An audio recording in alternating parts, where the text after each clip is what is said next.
श्रोते हो नमस्कार. आज आपण श्रवण करणार आहोत श्रीमद भगवद्गीतेच्या दुसऱ्या अध्यायाचे महात्म्य. अध्याय दुसरा. श्री भगवान म्हणाले, लक्ष्मी, मी तुम्हाला गीतेच्या पहिल्या अध्यायाचे महात्म्य कथन केले. आता उरलेले इतर अध्यायांचे महात्म्य श्रवण करा. दक्षिण देशामध्ये पुरंदरपुरी नावाची ब्राह्मणांची वस्ती असलेली एक नगरी होती.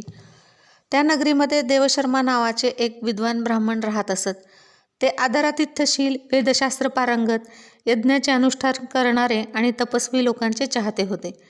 त्यांनी यज्ञामध्ये उत्तम द्रव्यांची आहुती देऊन दीर्घकाळपर्यंत देवतांना तृप्त केले. परंतु त्या धर्मस्वरूप ब्राह्मणाला चिरशांती म्हणजे दीर्घकाळ टिकणारी शांती कधीच मिळाली नाही. तो कर्मकांड तर सतत करत असायचा. ते परम कल्याणकारी तत्वाचे ज्ञान प्राप्त करण्याच्या इच्छेने दररोज विपुल साधन सामुग्रीच्या योगाने सत्यसंकल्प युक्त तपस्व्यांची सेवा करू लागले. अशा रीतीने शुभ आचरण करीत असताना त्यांच्या आयुष्याची पुष्कळ वर्षे व्यतीत झाली. त्यानंतर एके दिवशी त्यांच्यासमोर एक त्यागी महात्मा प्रकट झाला. ते पूर्ण अनुभवी, आकांक्षारहित, नासागरी दृष्टी ठेवणारे व शांत वृत्तीचे होते. नेहमी परमात्मचिंतनात मग्न असल्यामुळे ते सदैव ब्रह्मानंद रूपी सागरात बुडालेले असत. देवशर्माने त्या सदा संतुष्ट अशा तपस्व्याला प्रणाम केला आणि विचारले, हे महात्मन, मला शांतिमय स्थिती कशी प्राप्त होईल? तेव्हा त्या आत्मज्ञानी संताने त्याला सौपूर नावाच्या एका खेड्यात राहणाऱ्या मित्रवान नावाच्या बकऱ्या चारणाऱ्या एका व्यक्तीचा परिचय देऊन म्हटले, तो मित्रवान तुम्हाला उपदेश करेल. हे ऐकून देवशर्माने त्या महात्म्याच्या चरणी वंदन करून त्या समृद्धशाली सौपूर नावाच्या गावी गेला. त्या गावाच्या उत्तर दिशेला एक मोठे वन होते. त्या वनातील नदीच्या तीरी एका मोठ्या शिळेवर मित्रवान बसलेला होता. त्याच्या डोळ्यात मूर्तिमंत आनंद दिसत होता. तो एकटक दृष्टीने पाहत होता. ते ठिकाण आपसातील वैरभाव विसरून एकत्र असलेल्या अनेक प्राण्यांनी गजबजलेले होते. तेथील उपवनात मंद मंद वारा वाहत होता. हरणांचे कळप शांत वृत्तीने बसलेले होते. दयेने भरलेल्या मित्रवानाची दृष्टी जणू पृथ्वीवर अमृत सिंचन करीत होती. या स्वरूपामध्ये त्याला पाहून देवशर्म्याचे मन प्रसन्न झाले. तो मोठ्या उत्सुकतेने व विनयपूर्वक मित्रवानाजवळ गेला. मित्रवानाने सुद्धा किंचित मस्तक झुकवून त्यांचे स्वागत केले. मित्रवानाची ध्यानावस्था संपल्यावर देवशर्माने त्यांना आपल्या मनातील गोष्ट विचारली. महाराज, मी आत्मज्ञान प्राप्त करू इच्छितो. माझे हे मनोरथ पूर्ण होण्यासाठी मला असा उपदेश करा की ज्याच्यामुळे मला आत्मसिद्धी प्राप्त होईल. देवशर्माचे म्हणणे ऐकून मित्रवानाने थोडा वेळ विचार केला. त्यानंतर मित्रवान म्हणाला, हे विद्वान पुरुषा, एकेकाळची गोष्ट आहे. याच वनामध्ये मी बकऱ्या चारत होतो. त्यावेळेस एक भयंकर वाघ माझ्या दृष्टीस पडला. मला असे वाटले की हा वाघ आता सर्वांना खाऊन टाकणार. मी मृत्यूला भीत होतो.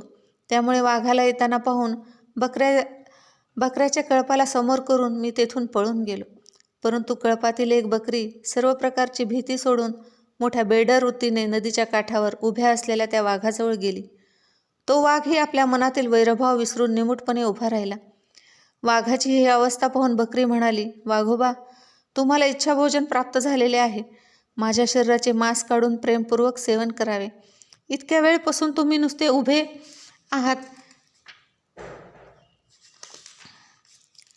मला मारून खाण्याचा विचार तुमच्या मनात का येत नाही? यावर वाघ म्हणाला, बकरीताई, या ठिकाणी येता क्षणी माझ्या मनातील वैरभाव नष्ट झाला आहे. माझी तहान भूक सुद्धा नष्ट झाली आहे. म्हणून तुझ्या जवळ येऊन सुद्धा मी तुला खाऊ इच्छित नाही. वाघाचे असे म्हणणे ऐकून बकरी म्हणाली, मी सुद्धा या वनाच्या ठिकाणी कशी निर्भय झाले हे मला समजत नाही. ज्या निर्भयतेचे काय कारण असू शकेल? हे जर आपण जाणत असाल तर मला सांगावे. हे ऐकून वाघ म्हणाला, हे मला सुद्धा समजत नाही. चला, समोर उभे असलेल्या या महापुरुषाला आपण विचारू. असा निश्चय करून ते दोघेही तेथून निघून गेले. त्या दोघांच्या स्वभावातील हे विचित्र परिवर्तन पाहून मला फार आश्चर्य वाटले. इतक्यातच त्यांनी येऊन मला प्रश्न विचारला. तेथे एका झाडाच्या फांदीवर एक वानरराज बसलेला होता. त्या दोघांसमोर मी त्या वानरराजाला विचारले असता वानर म्हणाला, हे ब्राह्मण श्रेष्ठा, माझ्या विचारण्यावर वानरराजाने आदरपूर्वक सांगितले, हे अजापालक, ऐका, या विषयावर मी तुम्हाला एक प्राचीन इतिहास सांगतो. समोर असलेल्या या वनातील त्या मोठ्या देवालयाकडे पहा. त्या मंदिरात ब्रह्मदेवाने स्थापन केलेले एक शिवलिंग आहे. पूर्वी तेथे सुकर्मा नावाचा एक बुद्धिमान महात्मा राहत असत. ते नेहमी तपस्येत मग्न राहत असत व या मंदिरात शिवाची उपासना करीत असत. नदीच्या पाण्याने भगवान शंकराचे स्नान करून फुलांनी पूजा करीत असत. अशा रीतीने भगवान शंकराची आराधना करीत ते तेथेच राहत असत. बरीच वर्ष लोटल्यानंतर त्यांच्याकडे एक अतिथी आला. सुकर्माने त्या अतिथीच्या भोजनासाठी काही फळे आणून दिली आणि म्हणाले, हे विद्वान पुरुषा, मी केवळ तत्त्वज्ञानाची इच्छा धरून भगवान शंकराची आराधना करतो. आज या आराधनेचे फळ परिपक्व होऊन मला मिळाले आहे, कारण यावेळी आपल्यासारख्या महापुरुषाने माझ्यावर अनुग्रह केला आहे. सुकर्माचे हे मधुर भाषण ऐकून त्या अतिथीला फार आनंद झाला. त्याने एका प्रचंड शिळेवर गीतेचा 2रा अध्याय लिहून दिला आणि ब्राह्मणाला त्याचे पठण व मनन करण्यास सांगून म्हणाले, हे द्विजश्रेष्ठा, यामुळे तुमचे आत्मज्ञान संबंधी सर्व मनोरथ आपोआप सफल होतील. असे सांगून ते अतिथी तेथेच अंतर्धान पावले. सुकर्माला याचे मोठे आश्चर्य वाटले आणि त्यांनी दिलेल्या आदेशानुसार ते निरंतर गीतेच्या 2ऱ्या अध्यायाचे अध्ययन करू लागले.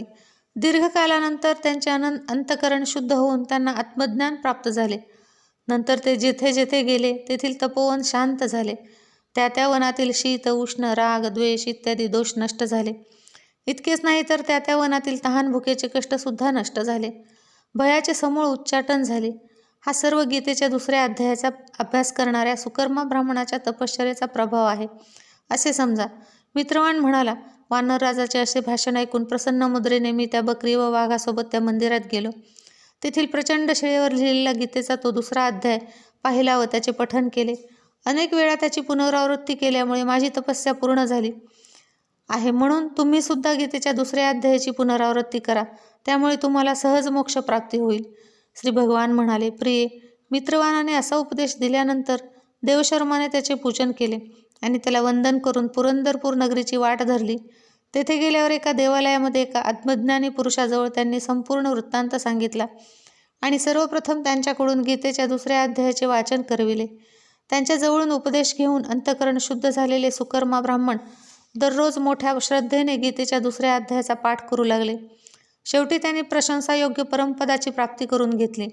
श्री लक्ष्मीजी, अशा रीतीने तुम्हाला मी हे गीतेच्या 2ऱ्या अध्यायाचे महात्म्य कथन केले आहे. श्रोते हो, हा भगवान विष्णू आणि महालक्ष्मी मातेमधला संवाद आहे.